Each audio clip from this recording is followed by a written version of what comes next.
여러분, 지금 여러분이 구하고 찾고 두드리는 것이 뭡니까? 오늘 이 말씀을 통해서 우리가 한번 생각해 볼 게 있습니다. 그것은 하나님께서 우리에게 주시는 것은 겨우 내가 원했던 그런 초라한 게 아니라 우리에게 하나님의 자녀가 된 권세를 주기를 원하잖아요. 세상을 변화시키는 능력을 주기를 원하시잖아요. 하나님의 자녀다운 품위와 인품의 변화와 고결한 존재가 되기를 원하잖아요. 근데 우리들이 늘 원하는 건요, 내가 즐길 것, 내가 소유할 것, 나 자신이 아니라 외부의 어떤 것들에 희망을 걸어요. 근데 사실은 내 존재 자체가 하나님의 자녀가 되는 신분의 변화와 하나님의 나라를 위해서 위대하게 쓰임받는 영광스러운 존재가 될 거를 기도하지 않는다는 거죠. 하나님께서는 왜 우리에게 구하라, 찾으라, 두드리라 그랬었을까? 그 이유로 오늘 말씀을 통해서 여러 번 여러분이 들은 말씀이지만 이 본문을 통해서 말씀을 나누려고 합니다. 첫 번째는 왜 자꾸 구하라, 찾으라, 두드리라 그러시냐면요, 만남을 원하는 은혜로운 명령이기 때문에 그래요. 하나님께서 왜 구하라, 찾으라, 두드리라, 왜 내게 자꾸 구하라, 찾아라, 두드리라 할까요? 그것은 하나님 편에서는 자꾸 나 좀 찾아와라, 너 만나고 싶다, 너한테 나를 주고 싶다, 그런 말씀이에요. 여러분, 보통 우리들은 누군가 나에게 부탁하러 온다 그러면은 만나기 싫잖아요. 그렇죠? 아주 가난한 친척이 만약에 오랜만에 찾아오겠다 하면은 가슴이 철렁 내려앉잖아요. 누군가가 나에게 청탁을 한다는 것은 엄청난 압력입니다. 그래서 부담이 됩니다. 왜냐하면 나는 전능자가 아니잖아요. 모든 걸 가진 자가 아니잖아요. 한계가 있는 인생이기 때문에 그래요. 근데 하나님은 신기하게도요, 우리에게 요청하라고 해요. 구하라, 찾으라, 두드리라, 너 입을 넓게 열라. 세상에 이런 존재가 어디 있습니까? 여러분, 우리들은 일반적으로 내 부탁을 기꺼이 들어주는 사람을 만나는 걸 즐거워합니다. 그죠? 내가 무슨 말만 하면 하나를 구하면 두 개를 주고 이런 사람 같으면 어떻겠어요? 만나고 싶죠. 근데 한번 입장 바꾸는 거 보세요. 누군가가 나에게 부탁하러 올라 그러면 어때요? 만나기 싫죠. 우리는 되게 이중적인 모순된 존재 아니에요? 내 부탁을 잘 들은 사람 만나고 싶어 하면서 나한테 부탁하려고 하는 사람들은 만나는 걸 부담스러워 하면은 도대체 정신분열 아니에요? 왜 공정하지가 않죠? 우리는 짝사랑하거나 존경하는 사람이 나한테 부탁을 오면요, 굉장히 기분 좋습니다. 저 사람 만나고 싶었는데, 나 저 사람 진짜 사랑했는데 저 사람이 나한테 부탁을 다 하다니 얼마나 기분 좋을까요? 근데 무능하고 힘없고 도움이 전혀 나한테 안 될 사람이 나한테 도움을 청하면은 그냥 부담만 되죠. 여러분, 하나님은 신기하게 우리가 하나님 앞에 쓸모없는 인간인데도, 죄인인데도 부담되는 존재이고, 우리가 예수 믿는다는 것이 하나님께는 부끄러움이 되는 그런 일들이 너무 많은 걸 아시면서도 지금 뭐라 그래요? 구하라, 찾으라, 두드리라. 이거 어마어마한 이해 안 되는 하나님의 명령입니다. 여러분, 정말 이런 은혜로운 명령이 어디 있습니까? 구해라, 찾으라. 여러분, 부모가 자녀에게 야, 네 원하는 거 있으면 나한테 뭐든지 말해. 명령이야, 말해. 왜 말 안 해? 왜 구하지 않아? 그러는 부모 봤어요? 사랑이 해도 그러기 힘들잖아요. 근데 우리 하나님은 명령까지 하시는 거예요. 제발 좀 구해라. 그럼 여러분, 왜 이렇게 요청하라고 하실까요? 알아서 주시면 되지 않을까요? 하나님께서는 목적이 있기 때문에 구하라, 찾으라, 두드리라. 그것은 당신 자신이 우리를 만나고 싶어서 그래요. 자꾸 찾아오라고 그러는 거예요. 여러분, 요청하면요, 무슨 일이 생기냐면요, 관계가 형성이 돼버립니다. 부탁하고 부탁을 들어주잖아요. 멀었던 사람이 가까워지고요, 그냥 많은 사람 중에 하나였던 사람이 친구가 되고요, 가족보다 더 친밀한 관계가 됩니다. 하나님 왜 자꾸 우리에게 구하라, 찾아라, 두드리라 그러냐면요, 너 나하고 친해지고 싶다, 내 자신을 너에게 주고 싶다, 그런 의미가 있는 거예요.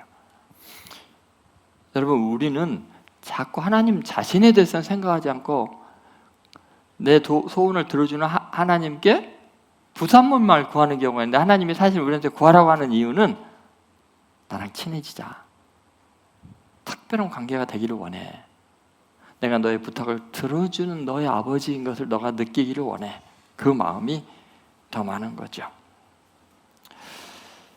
여러분, 사실 하나님께서 지금 구하라 찾으라 두드리라고 할 때 이 말씀이 이해가 안 되는 게 뭐냐면, 하나님은 우리가 구하지 않아도 있어야 될 것을 알고 계시거든요. 여러분, 아담과 하와를 만들기 전에 뭐를 준비해 놓으셨어요? 온 우주 만물을요, 아담과 하와가 필요한 모든 걸 다 만들어 놓으셨어요.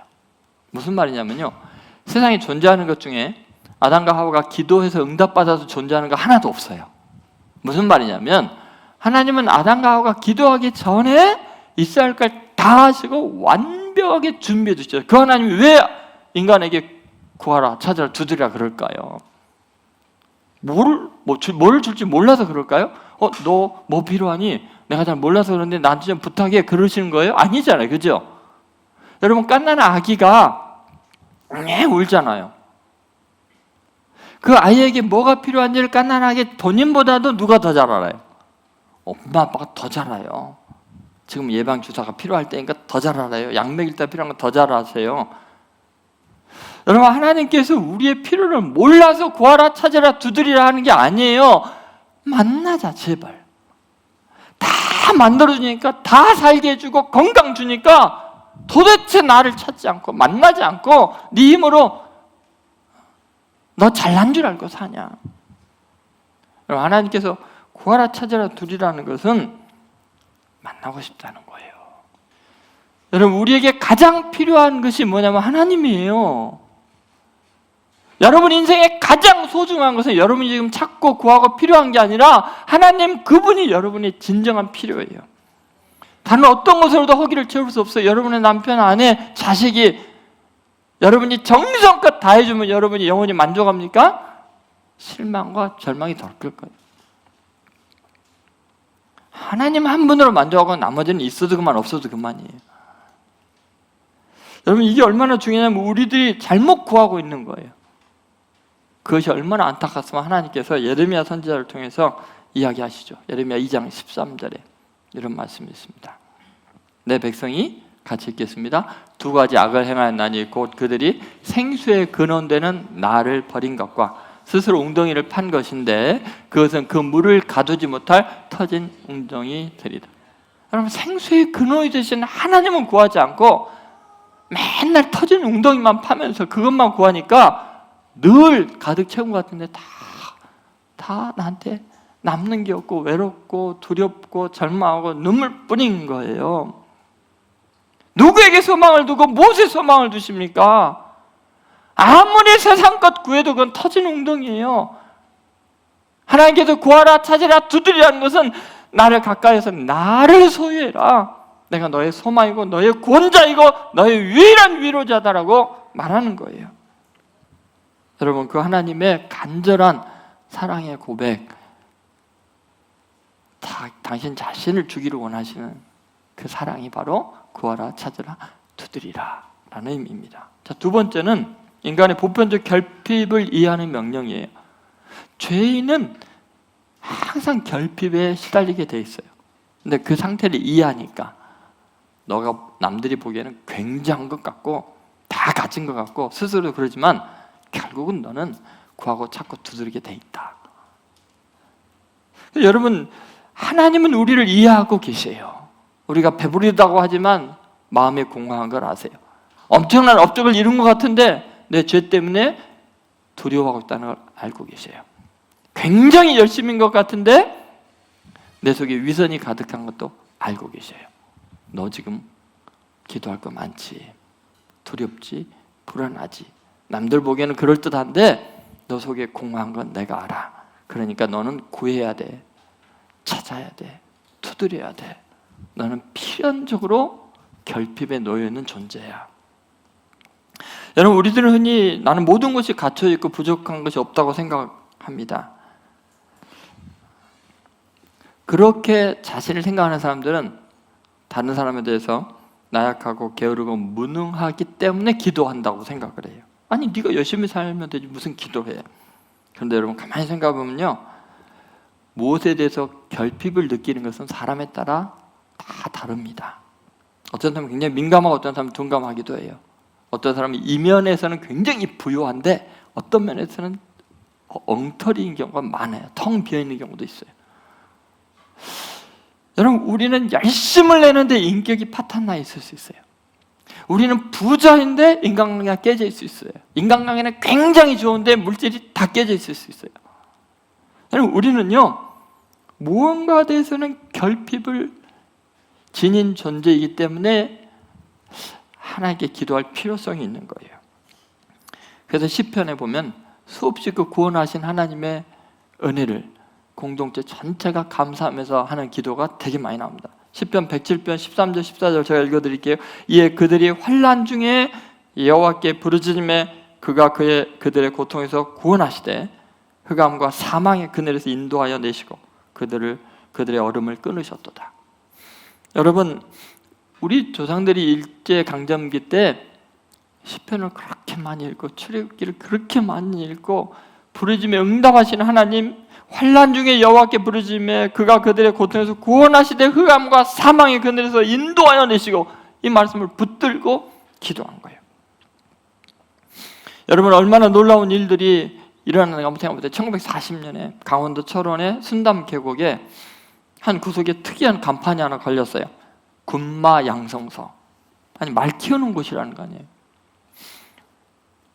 사실은 이제 조선의 독립과 신앙의 자유를 위해서 부르짖는 비밀 기도처였습니다. 기소의 용사들이 모이는 곳이었습니다. 일제가 40년대 이후부터는 뭐 예배도 못 드리게 하고 기도도 못 하고 성경도 못 읽게 하고, 그런 강압적인 상황에서 박경룡 목사님 한 분이 이 비밀 기도처를 마련해서 기도의 불이 꺼지지 않아야겠다. 우리를 구원하신 하나님께 부르짖자. 시편의 이 말씀을 붙들고 기도의 동역자들을 모읍니다. 그때 이성혜 집사님이라는 분이 자신의 과수원을 팔아서 그 산속에 그 땅을 마련해 주고 같이 기도를 한 겁니다.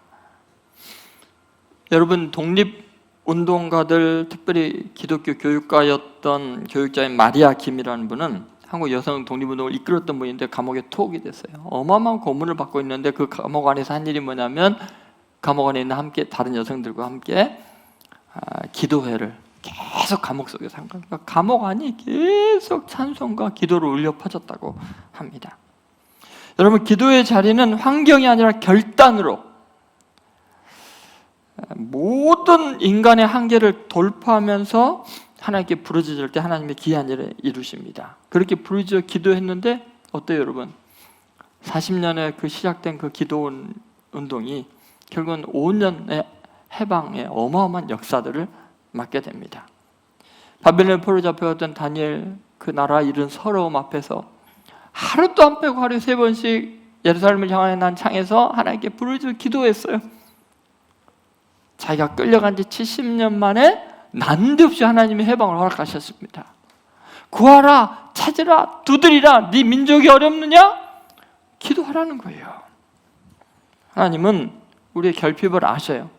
개인이건 단체건 하나님은 우리의 기도를 헛되게 하지 않습니다.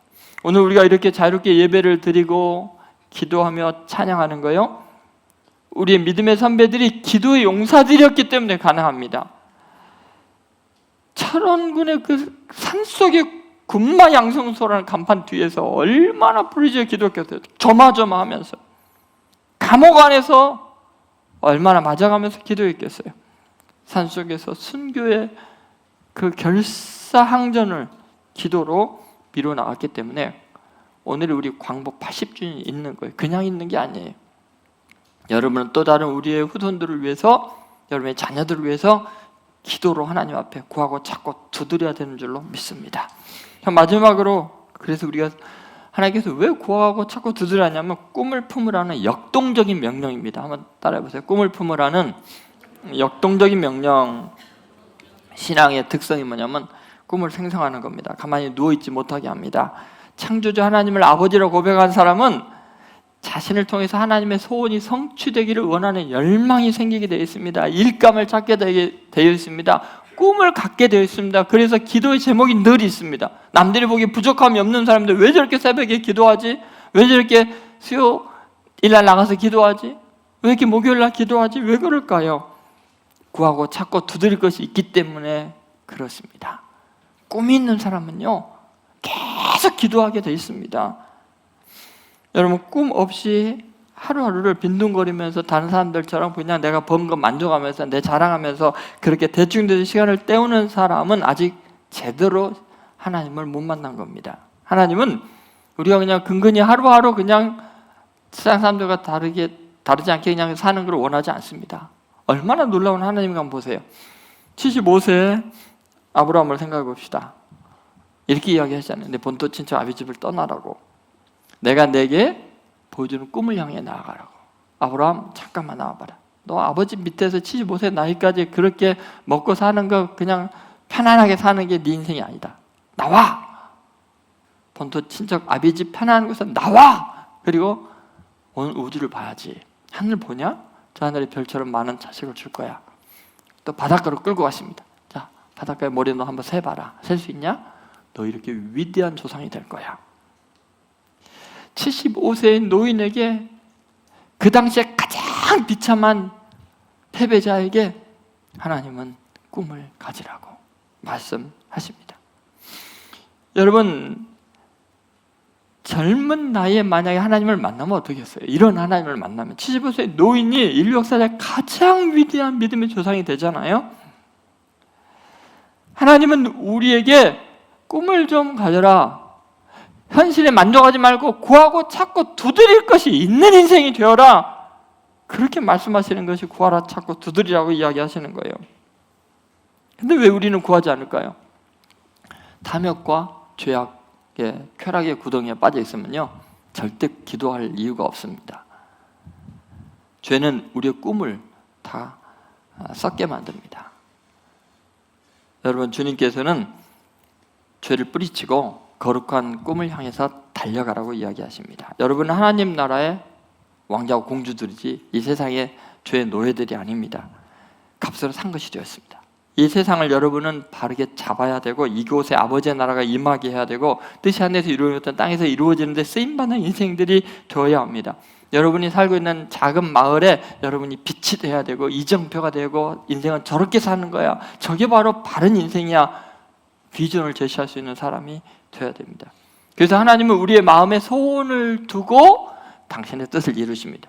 하나님은 영이시기 때문에 몸이 있는 우리들을 감동하셔서 우리를 통해서 하나님의 일을 이 땅 가운데 이루십니다. 그래서 여러분은 하나님의 꿈에 굉장히 중요한 일꾼들입니다. 여러분은 개인의 야망이 아니라 거룩한 하나님의 나라를 위해서 구하고 찾고 두드리는 인생들이 되어야 합니다. 그래서 너희는 먼저 그의 나라와 그의 의를 구하라. 그리하면 이 모든 건 너에게 더하시라. 무슨 말이냐면 니네들이 구하기 전에 이삭을 안다 그랬잖아. 너희 아버지께서 아신다고. 아담 만들어 놓고 아담이 원하는 걸 줘서 아담이 사는 게 아니라 다 살게 해놓고 아담을 만드신 이유는 너는 하나님의 나라와 의를 구하라는 거예요. 꿈이 있는 사람이 되어라는 거예요. 여러분, 남들과 차원 다른 높은 수준에서 살아가는 사람만이 기도합니다. 기도 안 하는 이유는요 세상 사람들과 똑같이 살기 때문이에요. 부르짖을 것이 없어요. 왜? 그냥 다른 사람과 만만하게 살거든요. 뭐 뒤지지 않게 살거든요. 여러분, 하나님의 사랑을 받은 사람, 내가 하나님의 자녀이고 권세가 있는 사람이라는 걸 알게 되면요 진짜 기도하게 되어 있습니다. 성령이 임재하실 때 특징이 뭐예요? 소년이 꿈을 꾸고 노인이 환상을 본다 그랬잖아요. 그래서 기도는 따분한 게 아니에요. 기도는 뜨거운 열정이고 삶의 활력이고 삶의 이유이기도 하고 능력입니다. 여러분의 자녀들이 겨우 대학 가는 게 목적이 아니고 세상이 부자 되는 게 목적이 아니고 너가 위대하게 되어서 이 민족의 통일을 이루어라. 경제적인 불균형 때문에 고통당하고 있는 수많은 사람들을 먹여 살리는 위대한 기업인이 되어라. 위대한 정치인이 되어서 압박당하고 힘겨운 사람들에게 희망을 심어주는 위대한 나라를 이끌어가는 지도자들이 되어라. 어쩌면 복음의 말씀으로 이 민족의 정신을 바꾸는 위대한 말씀의 사역자들이 되어라. 이 땅이 아니라 영생의 존재로 거룩한 존재들로 이 땅이 다가 아니라 여기서 아웅다웅 싸우는 존재가 아니라 영원한 하나님 나라의 천사들이 불화하는 존재가 되는 영생을 가르치는 존재들이 되라고. 여러분, 꿈을 성취하기 위해서는 기나긴 과정이 필요합니다. 그 길목길목에 우리는 기도 안 할 수가 없어요. 근데 문제는 뭐냐면 우리는 살아가면서 철이 안 들어있어요. 내가 뭐를 구해야 되는지 모르고 구해야 될 걸 안 구하고 쓸데없는 거 구하면서 인생 낭비합니다. 예를 들어서 야곱을 한번 생각해 보세요. 하나님이 참 놀라운 것은 야곱의 그 수준에 맞게 이렇게 따듬어 가고 계신다는 거죠. 야곱이 태어나면서부터 그냥 형의 그 장자권, 축복권 뺏으려고 그 못된 짓을 다 하잖아요. 근데 하나님이 버리질 않아요. 그렇죠? 정말 말도 안 되는 짓을 하는데도 이해해 주시면서 도와주셔요.